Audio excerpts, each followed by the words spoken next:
world by storm si Lady Gaga dahil sa kanyang mga kanta at out of this planet na mga itsura. Nakarating na siya ng Pilipinas, nag-concert, pero hindi nakaiwas sa kontrobersya.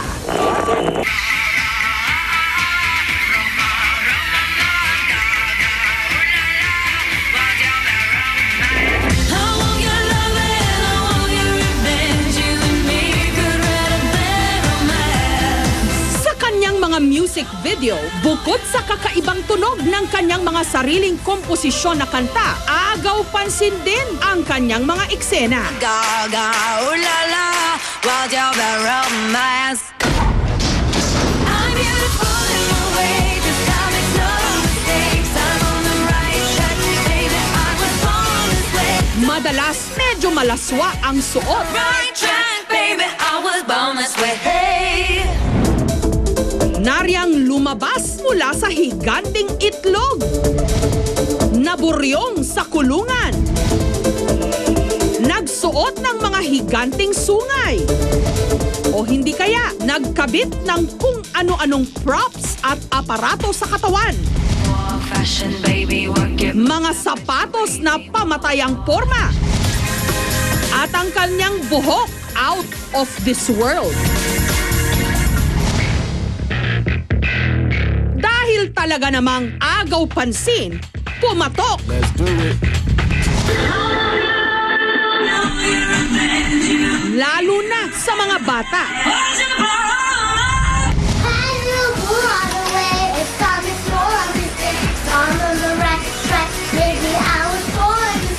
Kabisado na nila ang kanyang mga kanta o hindi kaya ginagaya ang kanyang itsura. Lahat aligagang aligaga kay Lady Gaga. I was born this way. Hey. Ang kanyang unang monster hit, ang Poker Face.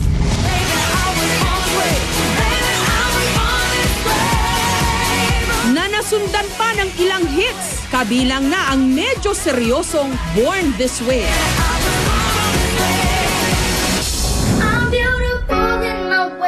Na naging daan para nakilala rin ang batang Filipino-Canadian na si Maria Aragon. Bentang-benta ang mga kanta ni Lady Gaga. 5 beses na rin siyang nanalo ng Grammys. Yun nga lang, magnet din siya ng kontrobersya. Sa ilan sa kanyang mga concert sa iba't ibang dako ng mundo, dinumog ng protesta. Sa Indonesia, hindi siya pinayagang magtanghal. Ang ilan daw kasi sa kanyang mga kanta, kung hindi man malaswa, mapanirang puri. Ang pinaka-kontrobersyal, ang Judas. Pinupukol ngayon ang batikos ng maraming Kristiyano, pati na rito sa Pilipinas.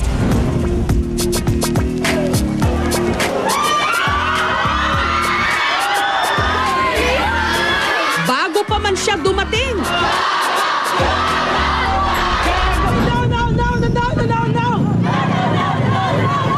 Naglunsad na ang mga relihiyoso at mga konserbatibo ng mga protesta.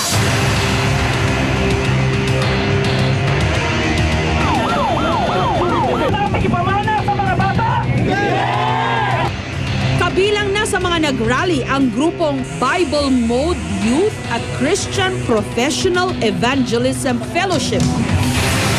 Nagpanting raw ang kanilang mga tenga sa lyrics ng Judas ni Lady Gaga.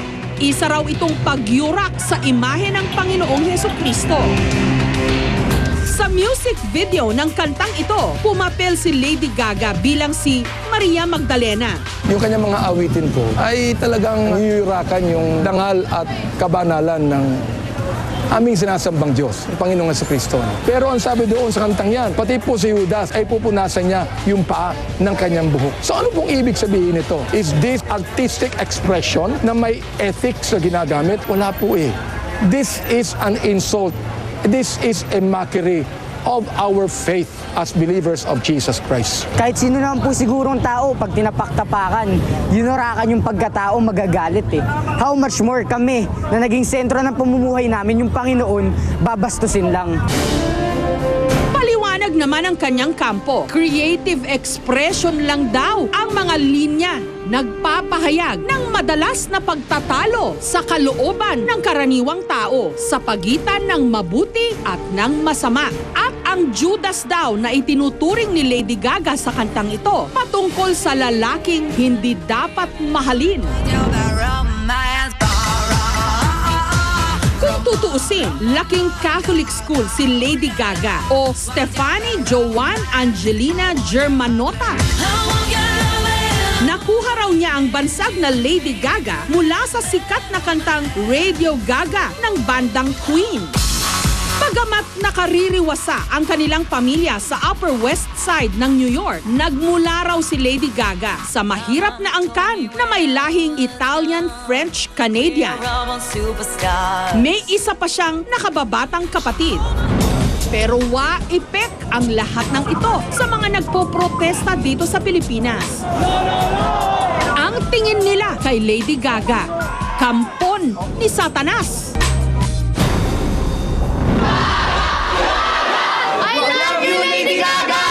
Pero ano pa man, loyal ang kanyang mga fan.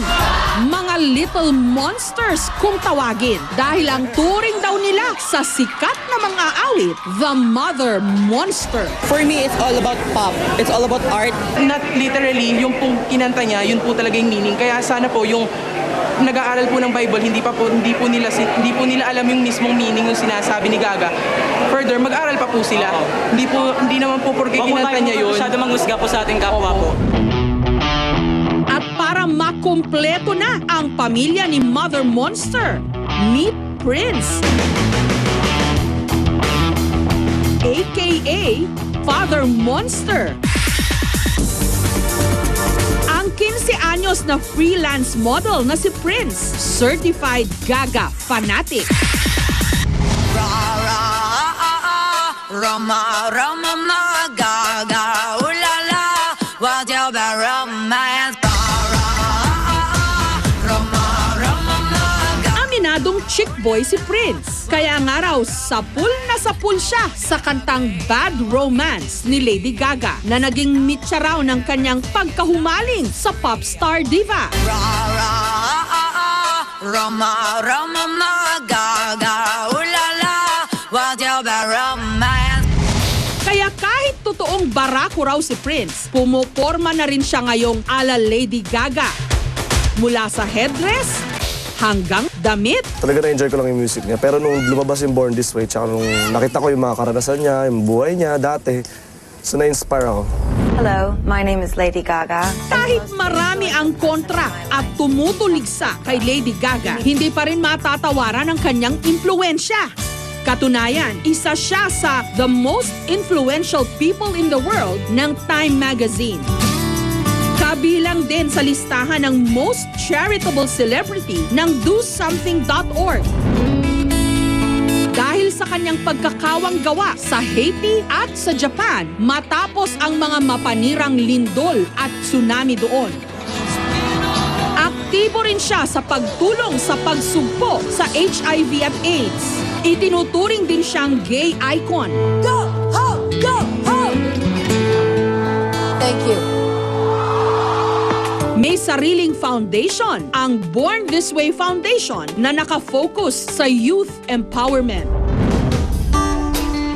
Kaya naman ang 17 anyos na si Leslie, abot langit ang paghanga sa kanya. But I'm on the right track, baby. I was born this way. Ginaya ang kanyang forma, pati na ang halos lahat ng kanyang kilos. Panay rin ang panunood niya ng mga dance routine tutorial ni Lady Gaga. Kapag nakarinig na raw siya ng kanta nito, automatic ang kanyang pagsasayaw. I'm beautiful in my way, just gotta make no mistakes. I'm on the right track, baby. I was born this way. Don't ever stop and regret. Just love this Bumibilis daw ang gulong ng kanyang mundo dahil siya raw si Lily Gagalu.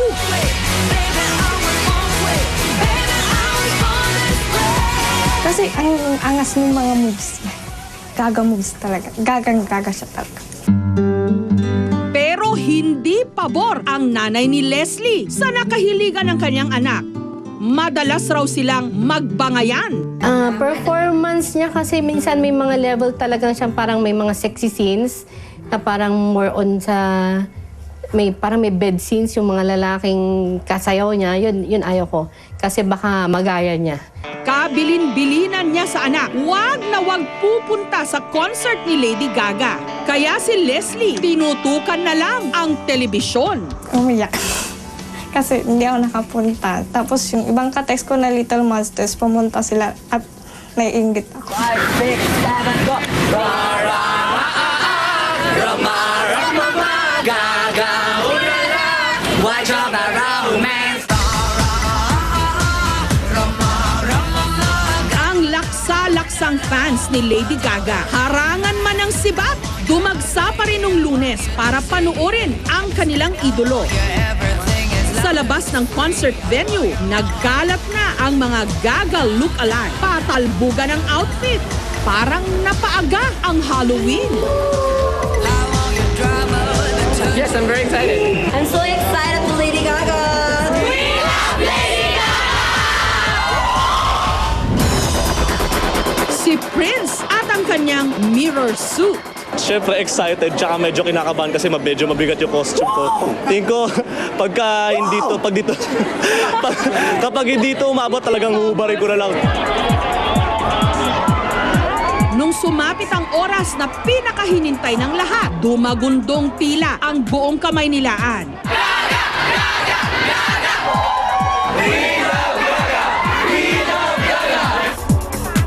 Umapaw sa tinatayang mahigit 10,000 fans ang venue.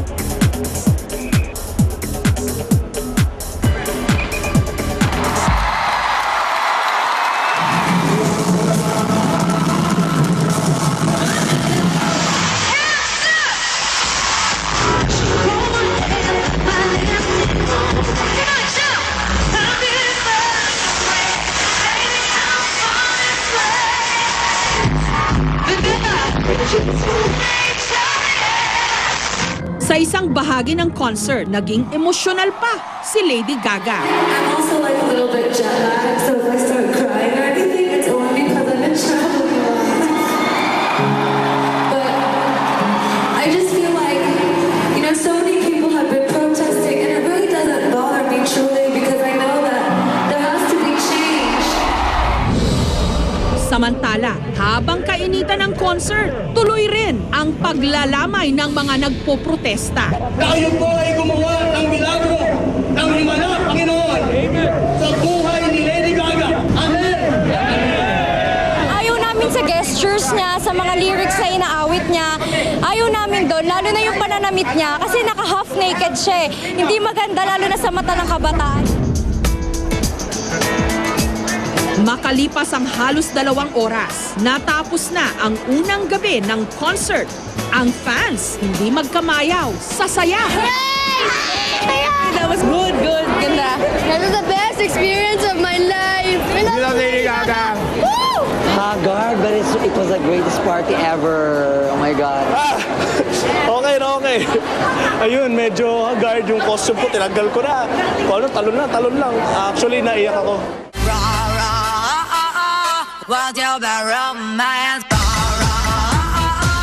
Lahat tayo, magkakaiba talaga. I'm so excited for Lady Gaga. No! Kitang-kita yan sa ating paniniwala, sa itsura, pati na sa klase ng mga iniidolo.